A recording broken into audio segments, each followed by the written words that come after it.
Krishna Hare Hare Hare Ram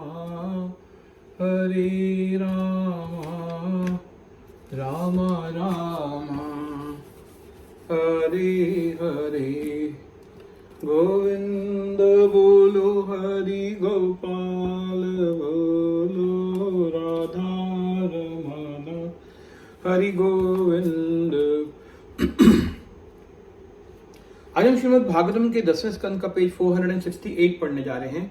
sir झुकाए खड़ी रुक्मणी की बुद्धि तथा स्मरण शक्ति उलझन में पड़ गई। सिर चकराने के कारण उसके हाथों से चांबर नीचे गिर पड़ा। जिस प्रकार तेज तूफान से केले का पेड़ उखड़कर गिर जाता है, अचानक रुक्मिणी भूमि पर गिर पड़ी और उसके बाल इधर उधर बिखर गए। श्री कृष्ण समझ गए कि सरल हृदय होने के कारण रुक्मिणी ने उनकी बातों को सच मान लिया। वह जान नहीं सकी कि कृष्ण तो केवल विनोद कर रहे थे। उसकी इस स्थिति को देखकर भगवान का हृदय पिघल गया। तुरंत अपनी चतुर्भुज नारायण रूप प्रकट करके वे पलंग से नीचे उतरे और रुक्मिणी को उठा लिया। फिर अपनी शीतल कर कमलों से वे उसके बिखरे बालों को संवारने और उसके मुख को पुचकारने लगे।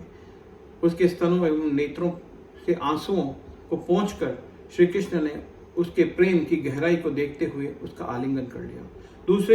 दूसरों को शांत करने की कला में निपुण श्री कृष्ण ने रुक्मिणी को सांत्वना देते हुए कहा, अरे वैदर्भी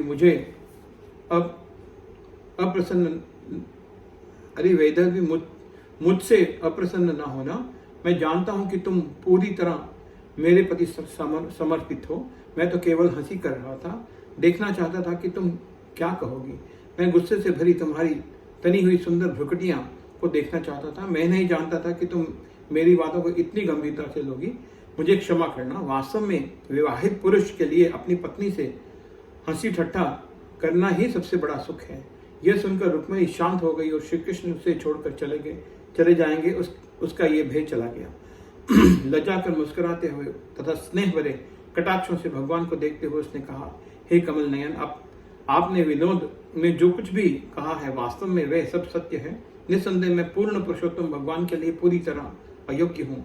आपका यह कथन कि आप धन संपत्ति से हीन हैं सत्य है, क्योंकि आपसे बाहर कुछ भी नहीं है। इसलिए इस सृष्टि में आपके लिए कुछ भी प्राप्य नहीं है।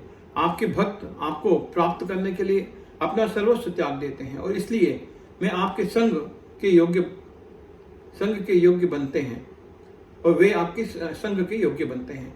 सांसारिक वस्तुओं में अनुरक्त लोगों को यह सौभाग्य प्राप्त नहीं होता। अपने शारंग धनुष की टंकार से आपने वहां जुटे सब राजाओं को खदेड़ दिया और मुझ पर अपना अधिकार स्थापित किया।